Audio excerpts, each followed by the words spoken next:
Daji how hoeing हुई दाओ फदे फेन दाओ।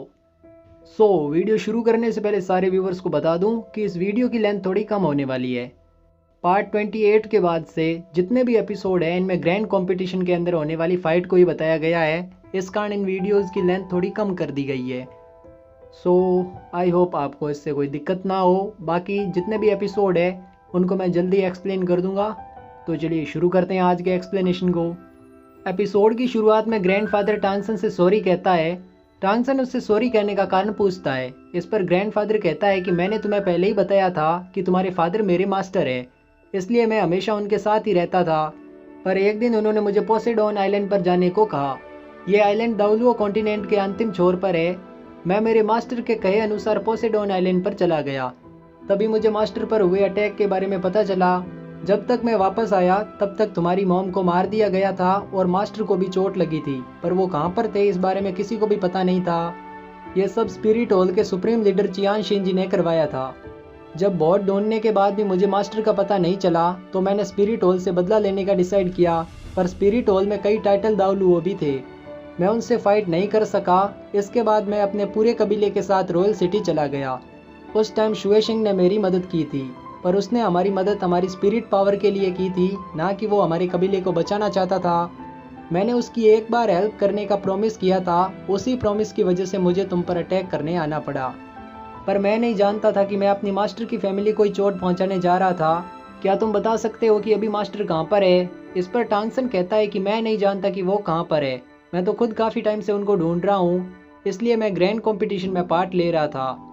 अब टांगसन ग्रैंडफादर से कहता है कि क्या आप ब्लू सनशाइन एकेडमी यानी शांगुई एकेडमी के बारे में कुछ भी जानते हैं? इस एकेडमी की हेल्प कोई क्लियर स्काई दाउलुओ कर रहा है। इस पर ग्रैंडफादर कहते हैं कि अगर तुम्हें यह लगता है कि यह सब मेरे मास्टर कर रहे हैं तो तुम गलत सोच रहे हो। मेरे मास्टर अगर स्पिरिट हॉल से बदला लेना भी चाहते हैं तो भी वो मासूम लोगों को चोट नहीं पहुंचाएंगे, और अगर कोई तुम्हें चोट पहुंचाने आए तो उससे पहले मेरा सामना करना होगा। मेरे रहते कोई भी तुम्हें हार्म नहीं पहुंचा पाएगा। यह सुनकर टांगसन कहता है कि आप उसकी चिंता ना करें और किसी को भी हम दोनों के रिलेशन के बारे में पता मत लगने देना। आगे टांगसन शाबू और ग्रैंड मास्टर दूगू से मिलने आते हैं। दूगू उनसे कहता है कि ब्लू सनशाइन एकेडमी से एक आदमी मेरे पास आया था।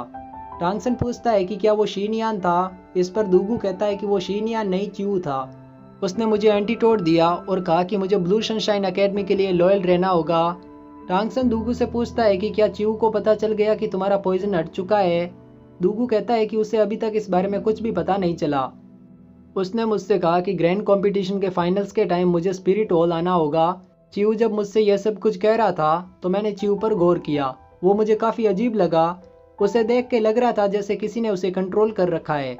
मैंने अपनी पावर का यूज़ करके उसे वापस नॉर्मल कर दिया। जैसे ही वो नॉर्मल हुआ तो उसने मुझसे कहा कि वो तुमसे मिलना चाहता है। यह सुनकर टांगसन और शाबू दूगू के साथ उसकी केव में च्यू से मिलने आते हैं। अब दूगू च्यू पर से शीनियान का माइंड कंट्रोल स्पेल हटा देता है। जैसे ही च्यू नॉर्मल होता है तो वो टांगसन से कहता है कि शीनियान ने तुम्हें फाइट करते देखा है और वो तुम्हें यूज करना चाहता है। टांगसन उससे पूछता है कि तुम इस बारे में मुझे क्यों बता रही हो? इस पर च्यू कहता है कि मैं हमेशा यही समझता रहा कि मैं ब्लू सनशाइन एकेडमी का सबसे टॉप स्टूडेंट हूँ, पर ऐसा नहीं था। शीनियान ने मुझे कंट्रोल कर रखा था, इसलिए अब मैं चाहता हूँ कि तुम मेरी मदद करो। मैं ब्लू सनशाइन एकेडमी से फाइट करूंगा। अगर मैं हार जाता हूँ तो मैं तुम्हारी मदद लेने आऊँगा। अब टांगसन कहता है कि मैं तुम्हारी मदद क्यों करूं? इस पर च्यू कहता है कि मैं तुम्हें कुछ ऐसा बता सकता हूं जिसके बारे में तुम जानना चाहते हो। तुम यही जानना चाहते हो कि ब्लू सनशाइन एकेडमी में क्लियर स्काई दाउलुओ कौन है। अभी तो मुझे उसके बारे में कुछ भी पता नहीं है, पर जैसे ही मुझे कुछ पता चलेगा तो मैं तुम्हें बता दूंगा। अब दूगू टांगसन से कहता है कि तुम्हें इस पर भरोसा नहीं करना चाहिए। क्या पता ये तुम्हें अभी भी अपने साथ मिलाने का कोई प्लान बनाकर आया हो। पर शाबू टांगसन से कहती है कि मुझे नहीं लगता कि च्यू ऐसा कुछ प्लान करके आया है। शायद उसे सच में तुम्हारी हेल्प चाहिए। थोड़ी देर सोचने के बाद टांगसन च्यू की मदद करने के लिए मान जाता है। च्यू उससे कहता है कि अभी के लिए किसी को भी पता नहीं चलना चाहिए कि मैं तुमसे मिला था। मैं शीनियान को जाकर कह दूंगा कि दूगू उसकी हेल्प करने के लिए मान गया है। इतना कहकर च्यू वहाँ से चला जाता है। अगले दिन ग्रैंड कंपटीशन का सेकेंड राउंड शुरू होता है, जिसमें ब्लू सनशाइन एकेडमी और रॉयल एकेडमी के बीच फाइट होने वाली थी। इस फाइट को देखने टांगसन, शाबू और ग्रैंड मास्टर भी आए होते हैं। अब च्यू और टाइलोंग में फाइट शुरू होती है। अब दोनों फाइटर एक एक करके अपनी स्पिरिट रिंग्स दिखाते हैं। टाइलोंग की स्पिरिट तो सबको दिखाई देती है, पर च्यू की स्पिरिट को कोई भी देख नहीं पाता। च्यू बड़ी आसानी से टाइलोंग को हरा देता है। सब लोगों के वहां से जाने के बाद ग्रैंड मास्टर, टांगसन और शाबू स्टेज पर आते हैं और च्यू की स्पिरिट के बारे में कुछ पता लगाने की कोशिश करने लगते हैं। ग्रैंड मास्टर टांगसन से कहता है कि जब भी दो स्पिरिट मास्टर फाइट करते हैं तो उनकी स्पिरिट के कुछ निशान वहीं छूट जाते हैं जहां उन्होंने फाइट की होती है। अब थोड़ी देर ढूंढने के बाद ग्रैंड मास्टर को च्यू की स्पिरिट के कुछ निशान मिल जाते हैं, जिन्हें देख ग्रैंड मास्टर कहता है कि च्यू की स्पिरिट इनविजिबल नहीं है, उसके ना दिखने का कारण कुछ और ही है। इधर बाई चिंग की पूरी केयर कर रहा होता है।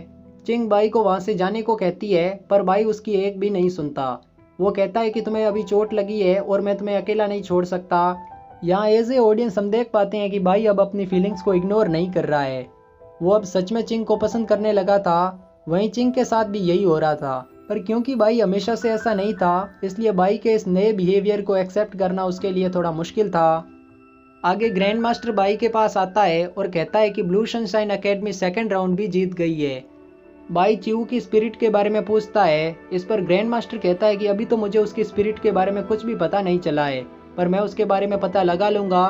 तुम लोगों की अगली fight elephant armour clan academy के साथ होने वाली है, इसलिए मैं चाहता हूँ कि तुम होंगजुन को इस फाइट में ऐड मत करो। इधर होंगजुन को जब पता चलता है कि वो अगली फाइट में हिस्सा नहीं ले रहा है तो वो इसका कारण पूछता है। इस पर टांगसन कहता है कि जल्दी हमारी फाइट ब्लू सनशाइन एकेडमी के साथ होने वाली है। शीन यान बाकी सबकी स्पिरिट के बारे में तो जानता है, पर क्योंकि तुम और बाई उस दिन ग्रैंड कंपटीशन में फाइट नहीं कर सके, इसलिए तुम दोनों श्रेक एकेडमी के सीक्रेट वेपन हो। अभी भी शीन यान तुम्हारे और बाई के बारे में कुछ भी नहीं जानता है और इसका हम फायदा उठा सकते हैं। इधर बाई चिंग को थोड़ी देर आराम करने को कहता है। वो जब चिंग की पल्स चेक करता है तो वो बहुत तेज होती है। बाई को यह बात काफी अजीब लगती है कि चिंग का हार्ट इतनी तेज बीट क्यों कर रहा है। अब उसे यह पता नहीं होता कि इसका कारण तो वो खुद ही है, क्योंकि चिंग की हार्ट बीट बाई के उसके हाथ पकड़ने के कारण ही फास्ट हुई थी। आगे ग्रैंड कंपटीशन में श्रेक एकेडमी और एलिफेंट आर्मर क्लैन एकेडमी के बीच में फाइट होने वाली थी। इस बार दोनों एकेडमी के 5-5 मेंबर एक साथ मिलकर फाइट करने वाले थे। हालांकि elephant armour clan academy strong होती है, पर फिर भी टांगसन, शाबू, चिंग, रोरोंग और ओसी के मिलकर उनके 4 मेंबर्स को स्टेज से नीचे फेंक देती हैं। अब पीछे एक मेंबर बचा होता है, इसलिए वो हार मान लेता है, क्योंकि जब वो पांचों मिलकर भी श्रेक एकेडमी को नहीं हरा पाए तो वो बेचारा अकेला कर भी क्या लेता। आगे टांगसन ग्रैंड मास्टर के पास आता है और उससे कहता है कि हमने एलिफेंट आर्मर क्लैन एकेडमी को हरा दिया है। ग्रैंड मास्टर टांगसन से कहता है कि मैंने च्यू की स्पिरिट के बारे में पता लगाया है। प्रकृति में कई ऐसे क्रिएचर भी होते हैं जिन्हें हम खुली आंखों से नहीं देख सकते, पर वो हमें बीमार कर सकते हैं। च्यू की स्पिरिट भी ऐसे क्रिएचर ही है। टाइलोंग के साथ फाइट करते टाइम च्यू ने उसे बीमार कर दिया था, पर क्योंकि टाइलोंग ने उस टाइम अपनी स्पिरिट पावर का यूज किया था, इसलिए वो जिंदा रहा। अब टांगसन अपनी स्पिरिट पावर चेक करता है, जिसके बाद उसे पता चलता है कि वो ज्यादा टाइम तक अपनी स्पिरिट पावर यूज नहीं कर सकता।